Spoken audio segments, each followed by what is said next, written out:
Don't introduce yourself as my boyfriend. Just say you're a friend, she told me before the party. I said, okay.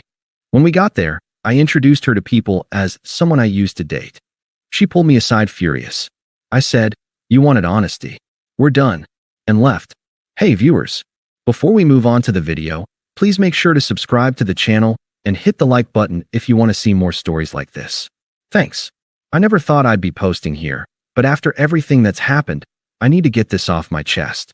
This is my story of how my ex-girlfriend's casual cruelty blew up our relationship in one night, and how karma came knocking harder than I could have imagined. Buckle up, it's a doozy. Let me start from the beginning, because context matters. My name's Alex, fake for obvious reasons, and I was 28 when this all went down. I'd been with Sarah for just over 2 years. We met through mutual friends at a casual game night. She was the bubbly graphic designer type, always laughing at my dumb jokes, and I was the steady software engineer who liked planning weekend getaways. From the jump, I was all in. I mean, loyal to a fault. I helped her through a rough patch when she got laid off from her job 6 months into dating, covered her rent for a couple months, cooked meals, even helped redesign her portfolio so she could land freelance gigs. I turned down a promotion that would have required relocating because she said she wasn't ready to move. Looking back, I sacrificed a lot without thinking twice, because that's what you do when you love someone, right? But over time, cracks started showing. Sarah had this way of making me feel like I was never quite enough. It was subtle at first, little comparisons to other guys.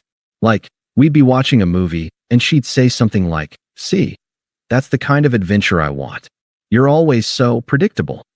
Or she'd scroll through social media and like posts from this one coworker, Jake, who was all about his epic travels and gym selfies. I'd brush it off, tell myself it was nothing. But then came the emotional distance. She'd cancel plans last minute for work drinks that always seemed to involve Jake's crowd. One night, I found her giggling over texts from him. Nothing explicit, but flirty enough to sting. When I asked about it, she rolled her eyes and said, God, Alex, it's just banter. Don't be so insecure.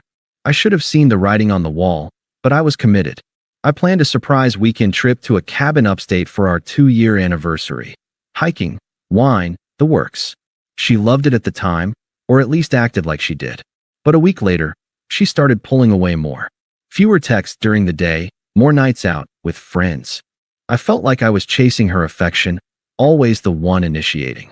It confused the hell out of me. I'd lay awake wondering what I'd done wrong, replaying conversations in my head.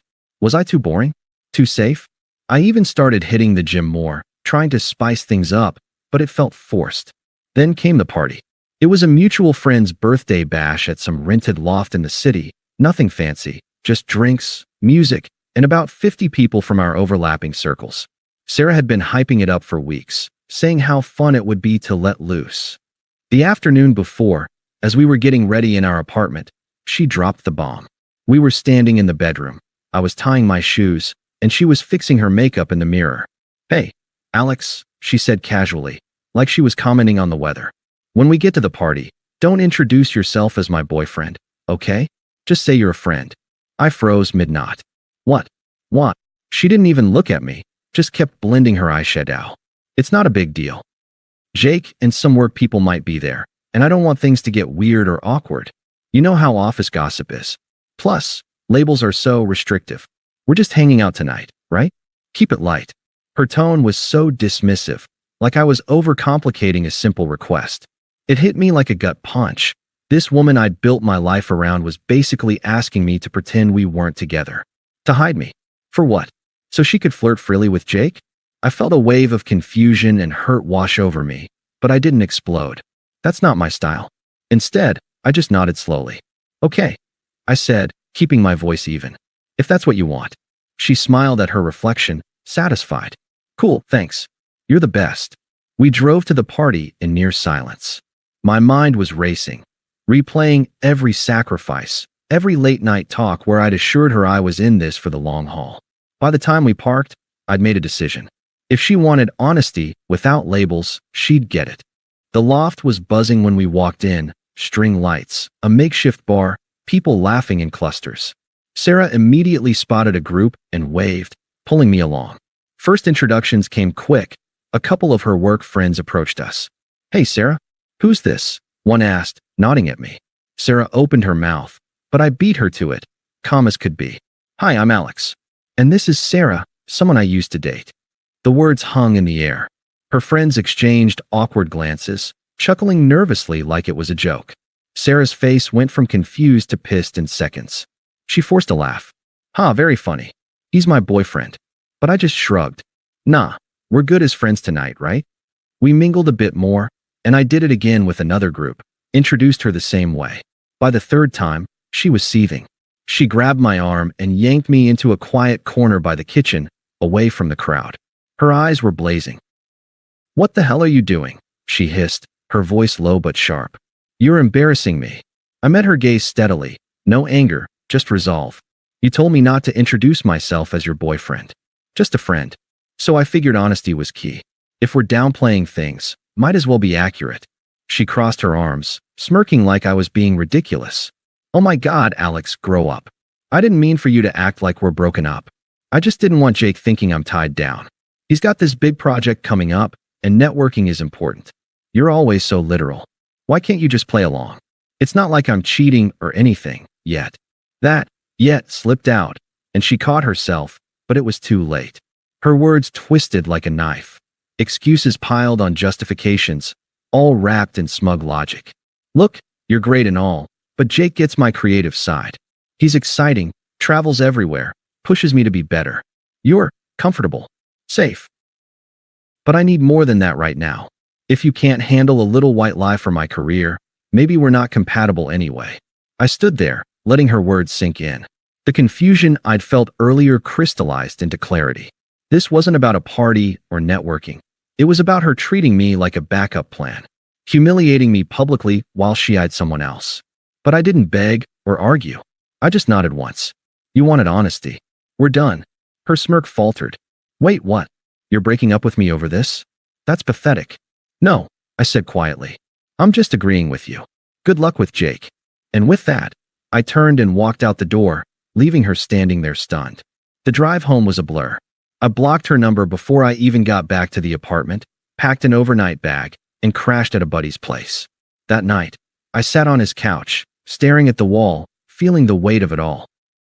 The unfairness hit hard. 2 years of loyalty, and she discards me like yesterday's news.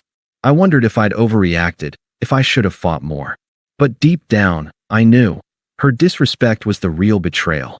It wasn't physical yet, but emotional abandonment stings just as bad. Little did I know, that was only the start of her downfall. The days after the party were rough, but not in the way I'd expected. I didn't spiral into depression or drown my sorrows in beer. Instead, I went quiet, internally and externally. I took a week off work, not to mope, but to reset.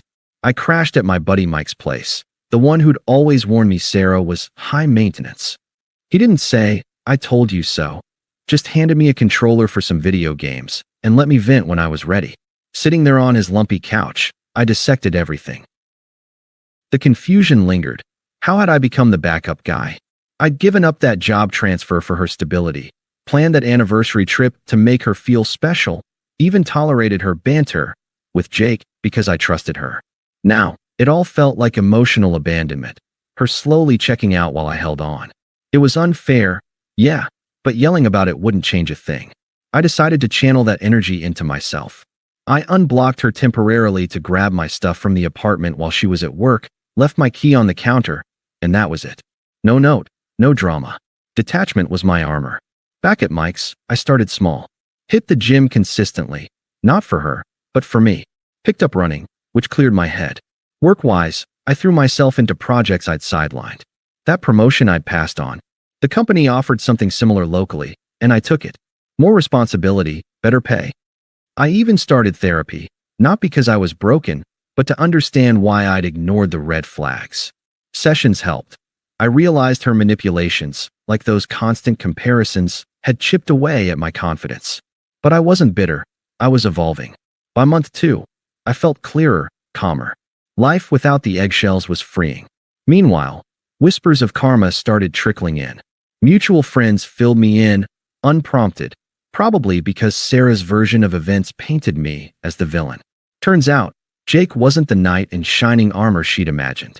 He was married, for starters, something she'd overlooked in her excitement. Their fling kicked off right after the party. She moved in with him temporarily, posting vague stories online about new adventures. But Jake was unstable, big talker at work, but a hothead behind closed doors. Office drama escalated when his wife found out, leading to HR involvement.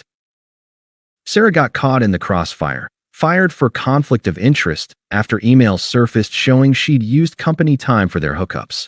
Friends ditched her fast. Our overlapping circles saw through her hypocrisy.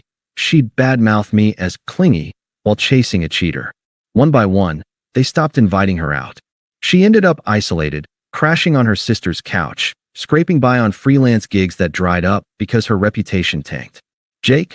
He ghosted her after the divorce papers hit, leaving her with nothing but regrets and a maxed-out credit card from their spontaneous dates. It was poetic, really. She discarded me for excitement, only to get discarded herself. I didn't seek this info, it found me. And I didn't gloat. I just kept building, traveled solo to that cabin we'd visited, turned it into a personal retreat.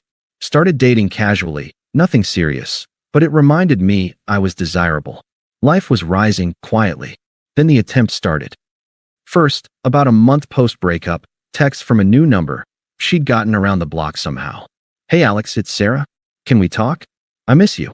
I read it, felt a flicker of old hurt, but deleted without replying. More came. "Please?" It was a stupid mistake. Jake was nothing. Voicemails next, her voice shaky. "Alex, pick up. I know I screwed up. You were always there for me, and I took it for granted. Let's meet, coffee?" My treat. I ignored them. But she escalated, involving her toxic crew. Her sister called from an unknown number. "Listen, Alex, you're being a dick. Sarah's going through hell, lost her job, that asshole Jake bailed. She needs support. Man up and call her back." Her best friend messaged on social media. "Dude, forgive and forget. She's sorry. Don't be petty." It was unpleasant, pushy, like they expected me to fix her mess. But I stayed silent, blocking each one. Her attempts turned desperate, showing up at my new apartment. Mike must have slipped the address. I opened the door to her standing there, eyes red, hair messy. "Alex, thank God. Let me in, we need to talk." I stood in the doorway, calm. "No, we don't." She pushed past anyway, glancing around like she owned the place. "Look, I was wrong. Jake was abusive, yelled, controlled everything. He even took my savings for his business ideas. I'm broke, sleeping on a couch. But you're stable. We were good together. Remember the cabin? I need that again. I need you." Her words dripped hypocrisy, admitting she'd chased excitement, only to beg for my safety. I didn't budge. "Sarah, you made your choice. I'm not your fallback." She teared up, voice rising. "How can you be so cold? After everything? You're acting like I meant nothing." "You treated me like nothing," I said evenly. "Goodbye." I closed the door, locked it. She banged for a minute, then left. That night, angry texts flooded in. "You'll regret this. You're nothing special. Jake was right about you being boring." It revealed her true colors, smug when winning, vicious when losing. But I was done letting it affect me. The desperation ramped up over the next few weeks. Sarah's attempts went from pleading to unhinged. More calls from borrowed phones, emails to my work address, which I flagged as spam. Her family piled on harder. Her mom left a voicemail.